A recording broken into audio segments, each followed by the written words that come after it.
എല്ലാ വിദ്യാർത്ഥികൾക്കും പുതിയൊരു വീഡിയോയിലേക്ക് സ്വാഗതം. ഈ വർഷത്തെ +1 higher secondary trial allotment result നാളെ പ്രസിദ്ധീകരിക്കും.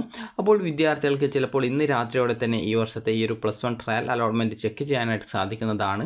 അപ്പോൾ വിദ്യാർത്ഥികൾക്ക് hscap.kerala.gov.in എന്ന വെബ്സൈറ്റ് വഴി നിങ്ങൾക്ക് നിങ്ങളുടെ റിസൾട്ട് ചെക്ക് ചെയ്യാനായിട്ട് സാധിക്കുന്നതായിരിക്കും. അപ്പോൾ വിദ്യാർത്ഥികൾ ഈ ഒരു വെബ്സൈറ്റ് ഓപ്പൺ ചെയ്ത് കഴിഞ്ഞാൽ ഈ ഒരു ഭാഗത്ത് തന്നെ കാൻഡിഡേറ്റ് ലോഗിൻ എസ്റ്റാബ്ലിഷ് എന്ന് പറഞ്ഞുകൊണ്ട് നിങ്ങൾക്ക് ലിങ്ക് കാണാൻ സാധിക്കുന്നതാണ്.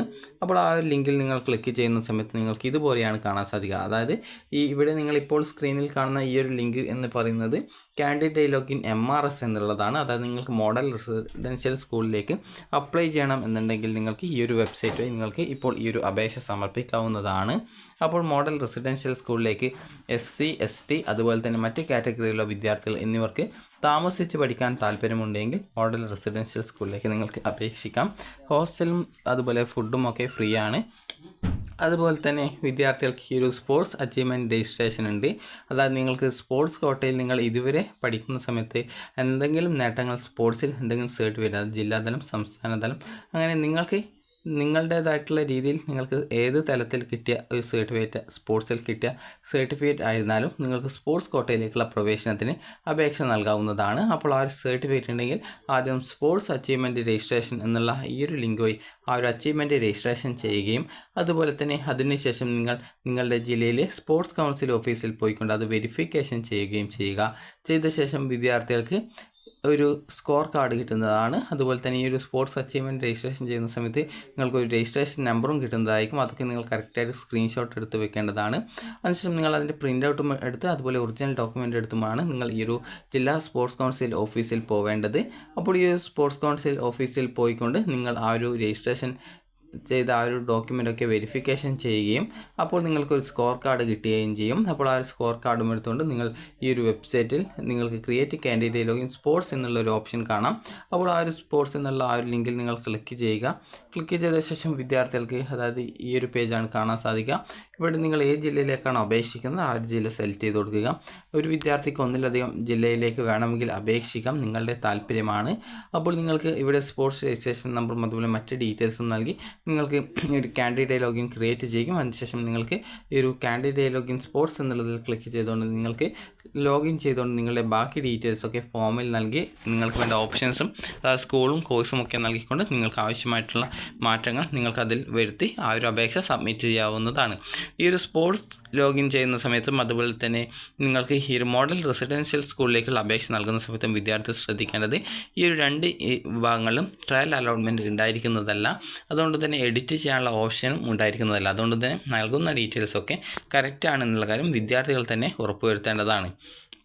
അതുപോലെ നിങ്ങൾക്ക് ലഭിക്കുന്ന ആപ്ലിക്കേഷൻ നമ്പറൊക്കെ കറക്റ്റായിട്ട് സ്ക്രീൻഷോട്ട് എടുത്ത് വയ്ക്കുകയും അതുപോലെ തന്നെ പാസ്വേഡും ഇതേ രീതിയിൽ തന്നെ സ്ക്രീൻഷോട്ട് എടുത്ത് വയ്ക്കുകയും ചെയ്യേണ്ടതാണ്.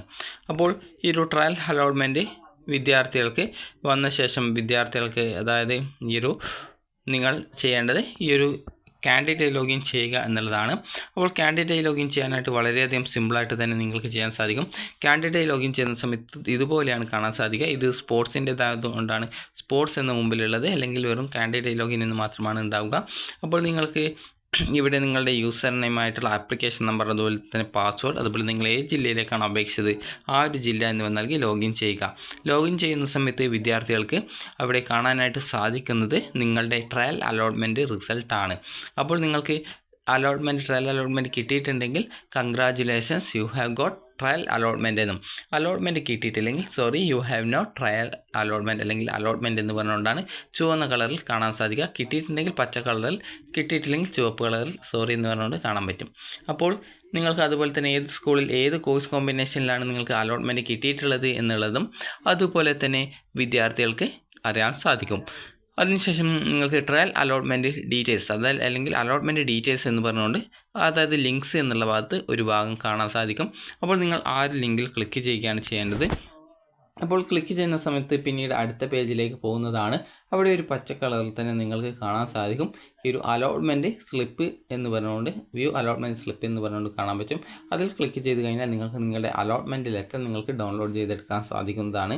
അത് ജസ്റ്റ് നിങ്ങൾക്ക് വേണമെങ്കിൽ പ്രിൻ്റ് ഔട്ട് എടുക്കാം. പ്രത്യേകിച്ച് പ്രിൻ്റ് ഔട്ട് എടുക്കേണ്ട ആവശ്യമൊന്നുമില്ല. പക്ഷേ നിങ്ങൾക്ക് വേണമെങ്കിൽ പ്രിൻ്റ് ഔട്ട് എടുത്ത് സൂക്ഷിച്ച് വെക്കാവുന്നതാണ്.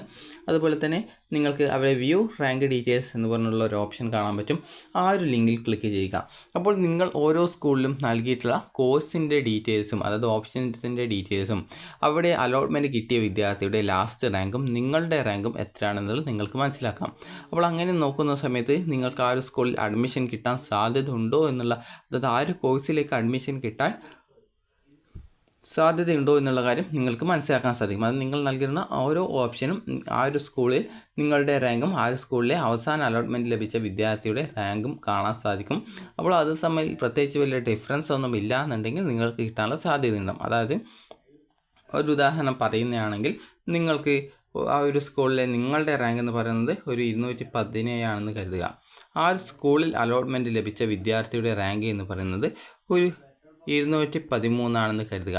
അപ്പോൾ ഇത് തമ്മിലുള്ള വ്യത്യാസം ജസ്റ്റ് വെറും ഒരു 4 മാർക്കിൻ്റെ വ്യത്യാസമാണുള്ളത്. അപ്പോൾ നിങ്ങൾക്ക് അങ്ങനെയെങ്കിൽ അവിടെ അലോട്ട്മെൻറ്റ് കിട്ടാനുള്ള സാധ്യത വളരെയധികം കൂടുതലാണ്. അപ്പോൾ ഈ ഒരു രീതിയിൽ നിങ്ങൾക്ക് അലോട്ട്മെൻറ്റ് കിട്ടാനുള്ള സാധ്യത ഉണ്ടോ ഇല്ലയോ എന്നുള്ള കാര്യം നിങ്ങൾക്ക് മനസ്സിലാക്കാൻ സാധിക്കും.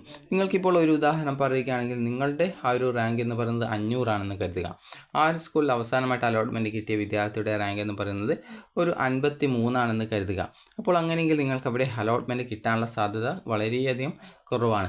അപ്പോൾ ഇങ്ങനെ വരുന്ന സമയത്ത് നിങ്ങൾ ചെയ്യേണ്ട കാര്യം, നിങ്ങളുടെ ഓപ്ഷണൽ ലിസ്റ്റിൽ കൂടുതൽ സ്കൂളുകളും കോഴ്സുകളും, അതായത് നിങ്ങൾക്ക് പോവാനായിട്ട് അലോട്ട്മെൻറ്റ് കിട്ടിക്കഴിഞ്ഞാൽ നിങ്ങൾക്ക് പോവാനായിട്ട് സാധിക്കുന്ന സ്കൂളുകളും കോഴ്സുകളും ആഡ് ചെയ്ത് കൊടുക്കുക എന്നുള്ളതാണ്. അപ്പോൾ നിങ്ങൾ ഓപ്ഷൻ വീണ്ടും ആഡ് ചെയ്യുന്ന സമയത്ത് ശ്രദ്ധിക്കേണ്ടത്, നിങ്ങൾക്ക് അലോട്ട്മെൻറ്റ് കിട്ടിയാൽ നിങ്ങൾക്ക് പോകാൻ നിങ്ങൾ ആഗ്രഹിക്കുന്ന, അതായത് പോയിട്ട് വരാനുള്ള സൗകര്യമുള്ള സ്കൂളായിരിക്കണം. അതുപോലെ തന്നെ നിങ്ങൾക്ക് താല്പര്യമുള്ള കോഴ്സ് ആയിരിക്കണം നിങ്ങൾ ഓപ്ഷൻസ് ആയിട്ട് വെച്ചിട്ടുള്ളത്. അപ്പോൾ അക്കാര്യം നിങ്ങൾ പ്രത്യേകം ശ്രദ്ധിക്കേണ്ടതാണ്. അതുപോലെ തന്നെ വിദ്യാർത്ഥികൾ ശ്രദ്ധിക്കേണ്ട മറ്റൊരു കാര്യമാണ് വിദ്യാർത്ഥികൾ നിങ്ങളുടെ അപേക്ഷയിൽ വല്ല തെറ്റുകളും ഉണ്ടോ എന്നുള്ള കാര്യം. കാരണം നിങ്ങൾക്ക് ആ ഒരു ലിങ്ക്സ് എന്നുള്ള ഭാഗത്ത് ഈ ഒരു ട്രയൽ അലോട്ട്മെൻറ്റ് റിസൾട്ടിൻ്റെ ലിങ്ക് മാത്രമല്ല ഉണ്ടാവുക, എഡിറ്റ് ആപ്ലിക്കേഷൻ എന്ന് പറഞ്ഞുകൊണ്ടുള്ള ഒരു ലിങ്ക് കൂടി ഉണ്ടായിരിക്കുന്നതാണ്. അപ്പോൾ ഈ ഒരു എഡിറ്റ് ആപ്ലിക്കേഷൻ ബട്ടണിൽ ക്ലിക്ക് ചെയ്യുന്നതിന് മുമ്പായിട്ട് നിങ്ങൾ നിങ്ങളുടെ അപേക്ഷയുടെ പ്രിൻ്റ് ഔട്ട് എടുത്ത് നോക്കുക. അപേക്ഷയുടെ പ്രിൻ്റ് ഔട്ടിൽ എവിടെയെങ്കിലും നിങ്ങൾക്ക് തെറ്റുകൾ ഉണ്ടോ? നിങ്ങൾ അപേക്ഷ നൽകുമ്പോൾ നിങ്ങൾക്കൊരു പ്രിൻ്റ് ഔട്ട് നൽകിയിട്ടുണ്ടാവും. അപ്പോൾ ആ ഒരു പ്രിൻ്റ് ഔട്ട് എടുത്ത് നോക്കുക. അപ്പോൾ അതിൽ നിങ്ങളുടെ കാറ്റഗറി തെറ്റിപ്പോയിട്ടുണ്ടോ, കാസ്റ്റ് തെറ്റിപ്പോയിട്ടുണ്ടോ എന്നിങ്ങനെയുള്ള കാര്യങ്ങളൊക്കെ ചെക്ക് ചെയ്യുക. നിങ്ങളുടെ കാസ്റ്റിലെ അതായത് കാറ്റഗറി തെറ്റിയിട്ടുണ്ടോ എന്നുള്ള അറിയാനായിട്ട് വ്യൂ പ്രോസ്പെക്ടസ് എന്നുള്ളതിൽ ക്ലിക്ക് ചെയ്ത് ഇവിടെ അപ്പൻഡിക്സ് 2 എന്ന് പറഞ്ഞുകൊണ്ട് നൽകിയത് കാണാൻ പറ്റും. അതായത് നിങ്ങൾക്ക് ഇവിടെ കാണാം അപ്പൻഡിക്സ് 2 എന്ന് പറഞ്ഞുകൊണ്ട്, അതായത് ഇവിടെ നൽകിയത് കാണാൻ പറ്റും. അപ്പോൾ നിങ്ങൾ അതിൽ ക്ലിക്ക് ചെയ്ത് അത് ഡൗൺലോഡ് ചെയ്തെടുക്കുക. അപ്പോൾ ഇതിൽ നിങ്ങളുടെ കാറ്റഗറി ഏതാണ്, കാസ്റ്റ് ഏതാണ് എന്നിങ്ങനെയുള്ള കാര്യങ്ങളൊക്കെ കറക്റ്റായിട്ട് നൽകിയിട്ടുണ്ട്. അപ്പോൾ നിങ്ങൾ ഇത് കറക്റ്റായിട്ട് ഡൗൺലോഡ് ചെയ്തെടുക്കാനായിട്ട് പറയുന്നത് നിങ്ങളുടെ ആ ഒരു കാറ്റഗറി തെറ്റിപ്പോവാതിരിക്കാനാണ്. കാരണം വിദ്യാർത്ഥികൾക്ക് +1 അഡ്മിഷനിൽ സംവരണ ആനുകൂല്യമുണ്ട്. അപ്പോൾ നിങ്ങൾ ഇയവ തിയ ബില്ലാബയാണെങ്കിൽ, അതായത് ആ ഒരു വിഭാഗത്തിൽ ഉൾപ്പെടുന്നവരാണെങ്കിൽ നിങ്ങളുടെ കാറ്റഗറി നിങ്ങൾ സെലക്ട് ചെയ്യേണ്ടത് ETB ആണ്. അതായത് നിങ്ങൾക്ക് ഇവിടെ കാണാം ഈ ഒരു ലിസ്റ്റിൽ നിങ്ങൾക്ക് ഈ ഒരു കട്ടിയിൽ കൊടുത്തിട്ടുള്ളതാണ്, അതായത് ഇവിടെ ബോൾഡായിട്ട് കട്ടി കളർ കൊടുത്തതാണ് നിങ്ങളുടെ കാറ്റഗറി കൊണ്ട് ഉദ്ദേശിക്കുന്നത്. അതുപോലെ ഇവിടെ കട്ടി കുറച്ച് കൊടുത്തിട്ടുള്ളതാണ് നിങ്ങളുടെ ആ ഒരു കാസ്റ്റ് ആയിട്ട് കൊടുത്തിട്ടുള്ളത്. അപ്പോൾ മുസ്ലിം വിഭാഗത്തിലുള്ളവർ സാധാരണഗതിയിൽ നിങ്ങളുടെ OBC ആണ് സെലക്ട് ചെയ്യുക. എന്നാൽ നിങ്ങൾ ശ്രദ്ധിക്കേണ്ട കാര്യം, ഇതിൽ റിസർവേഷൻ ഉള്ളത് കൊണ്ട് തന്നെ നിങ്ങളുടെ കാറ്റഗറി മുസ്ലിം എന്നുള്ളതാണ് സെലക്ട് ചെയ്യേണ്ടത്. അപ്പോൾ നിങ്ങൾ ഏതെങ്കിലും വിദ്യാർത്ഥികൾ സെലക്ട് ചെയ്ത് തെറ്റിപ്പോയിട്ടുണ്ടോ എന്നുള്ള കാര്യം ശ്രദ്ധിക്കുക. നിങ്ങൾ ഈ ഒരു, അതായത് ഇവിടെ കട്ടിയിൽ കൊടുത്തിട്ടുള്ള ആ ഒരു കാറ്റഗറിയിൽ ഉൾപ്പെട്ടിട്ടുള്ളതാണ്, ഏത് കാറ്റഗറിയിലാണ് നിങ്ങൾ ഉൾപ്പെട്ടിട്ടുള്ളതെന്ന് മനസ്സിലാക്കുക. കട്ടിയിൽ കൊടുത്തത് കാറ്റഗറിയും കട്ടി കുറച്ച് കൊടുത്തത് കാസ്റ്റുമാണ്. അപ്പോൾ നിങ്ങൾ ഏത് കാസ്റ്റിലാണ് ഉൾപ്പെട്ടത്, അതിൻ്റെ കറക്റ്റ് കാറ്റഗറിയാണോ നിങ്ങൾ അപേക്ഷയിൽ കൊടുത്തിട്ടുള്ളത് എന്നുള്ളത് ശ്രദ്ധിക്കുക. അതുപോലെ തന്നെ EWS സർട്ടിഫിക്കറ്റ് ഇല്ലാത്ത വിദ്യാർത്ഥികൾ EWS സർട്ടിഫിക്കറ്റ് ഉണ്ട് എന്ന് പറഞ്ഞുകൊണ്ട് കൊടുത്തിട്ടുണ്ടോ എന്നുള്ള കാര്യം പ്രത്യേകം ശ്രദ്ധിക്കുക. അങ്ങനെ കൊടുത്തിട്ടുണ്ടെങ്കിൽ ഒഴിവാക്കുക. EWS സർട്ടിഫിക്കറ്റ് നിങ്ങൾക്ക് കിട്ടിയിട്ടുണ്ടെങ്കിൽ മാത്രം EWS സർട്ടിഫിക്കറ്റിൻ്റെ ഭാഗത്ത് ഉണ്ട് എന്ന് പറഞ്ഞുകൊണ്ട് യെസ് എന്ന് നൽകിയത് സെലക്ട് ചെയ്യുക. ഇല്ലെങ്കിൽ ആ ഒരു സർട്ടിഫിക്കറ്റ് കിട്ടിയിട്ടില്ലെങ്കിൽ നോ എന്ന് സെലക്ട് ചെയ്യാം. അതുപോലെ തന്നെ നിങ്ങളുടെ കയ്യിലില്ലാത്ത സർട്ടിഫിക്കറ്റ് ഡീറ്റെയിൽസ് എന്തെങ്കിലും കൊടുത്തിട്ടുണ്ടെങ്കിൽ അത് ഒഴിവാക്കുക. ഏതെങ്കിലും പുതിയ ഡോക്യുമെൻ്റ് നിങ്ങളുടെ കയ്യിലുണ്ടെങ്കിൽ അതിൻ്റെ ഡീറ്റെയിൽസ് നിങ്ങൾക്ക് കൊടുക്കാവുന്നതാണ്. അപ്പോൾ ഈ ഒരു രീതിയിൽ നിങ്ങൾ നൽകുന്ന ഡീറ്റെയിൽസൊക്കെ കറക്റ്റാണ്. നിങ്ങൾ നൽകിയ സർട്ടിഫിക്കറ്റ് ഡീറ്റെയിൽസൊക്കെ നിങ്ങളുടെ കയ്യിലുള്ള സർട്ടിഫിക്കറ്റിൻ്റെ ഡീറ്റെയിൽസാണ് കൊടുത്തിട്ടുള്ളത് എന്നുള്ള കാര്യങ്ങളൊക്കെ പ്രത്യേകം ശ്രദ്ധിച്ച് ഉറപ്പുവരുത്തുക. അതുപോലെ തന്നെ നിങ്ങൾക്ക് നൽകിയുള്ള ഓപ്ഷൻസിൽ ഇനി എന്തെങ്കിലും ഓപ്ഷൻസ് വേണോ, കൂടുതൽ കൂട്ടിച്ചേർക്കേണ്ടതുണ്ടോ എന്നുള്ള കാര്യങ്ങളൊക്കെ വിദ്യാർത്ഥികൾ പ്രത്യേകം ശ്രദ്ധിക്കുക. കാരണം നിങ്ങൾ നൽകുന്ന ഡീറ്റെയിൽസ് തെറ്റിക്കഴിഞ്ഞാൽ, അതുപോലെ നിങ്ങളുടെ അഡ്രസ്സ്, അതുപോലെ തന്നെ നിങ്ങളുടെ പേരിൻ്റെ സ്പെല്ലിങ്സ്, കാരണം പല വിദ്യാർത്ഥികൾക്കും ചിലപ്പോൾ നൽകുന്ന സമയത്ത് പേരിൻ്റെ സ്പെല്ലിംഗ് ഒക്കെ തെറ്റിപ്പോവാറുണ്ട്. അപ്പോൾ അങ്ങനെ എന്തെങ്കിലും തെറ്റിയിട്ടുണ്ടോ എന്നുള്ള കാര്യങ്ങളൊക്കെ ശ്രദ്ധിക്കുക. അപ്പോൾ നിങ്ങൾക്ക് എഡിറ്റ് ചെയ്യാൻ സാധിക്കാത്ത വിവരങ്ങൾ എന്ന് പറയുന്നത് ആകെ നിങ്ങൾ കാൻഡിഡേറ്റ് ലോഗിൻ ക്രിയേറ്റ് ചെയ്യുന്ന സമയത്ത് നൽകിയിട്ടുണ്ടായിരുന്ന, അതായത് ഈ ഒരു വിവരങ്ങളാണ്. അത് നിങ്ങൾക്ക് കാണിച്ചു തരാം. അതായത് ഈ ഒരു കാൻഡിഡേറ്റ് ലോഗിൻ ക്രിയേറ്റ് ചെയ്യുന്ന സമയത്ത് നിങ്ങൾ നൽകിയിട്ടുണ്ടായിരുന്ന ഡീറ്റെയിൽസുകളായിട്ടുള്ള ജില്ല, അതുപോലെ തന്നെ നിങ്ങളുടെ രജിസ്റ്റർ നമ്പർ, അതുപോലെ തന്നെ നിങ്ങൾ സെലക്ട് ചെയ്ത scheme, month of pass, year of pass, അതുപോലെ date of birth, mobile number എന്നിവ ഒഴികെയുള്ള ഏതൊരു വിവരങ്ങളും നിങ്ങൾക്ക് എഡിറ്റ് ചെയ്യാനായിട്ട് സാധിക്കുന്നതാണ്. അപ്പോൾ വിദ്യാർത്ഥികൾക്ക് എല്ലാവരും ഈ ഒരു ജസ്റ്റ് അലോട്ട്മെൻറ്റ് കിട്ടുമോ എന്ന് ചെക്ക് ചെയ്യുക. ഈ ഒരു ട്രയൽ അലോട്ട്മെൻറ്റ് കിട്ടിയതുകൊണ്ട് സ്കൂളിൽ പോയിട്ട് നിങ്ങൾക്ക് അഡ്മിഷൻ നേടാൻ സാധിക്കുന്നതല്ല. ഫസ്റ്റ് അലോട്ട്മെൻറ്റ് കിട്ടിയാൽ മാത്രമാണ് സ്കൂളിൽ പോയിട്ട് അഡ്മിഷൻ നേടാനായിട്ട് സാധിക്കുകയുള്ളൂ. അപ്പോൾ നിങ്ങൾക്ക് ഈ ഒരു വീഡിയോ ഉപകാരപ്രദമായിട്ടുണ്ടെങ്കിൽ ലൈക്ക് ചെയ്യുക, ഷെയർ ചെയ്യുക. Thank you for watching.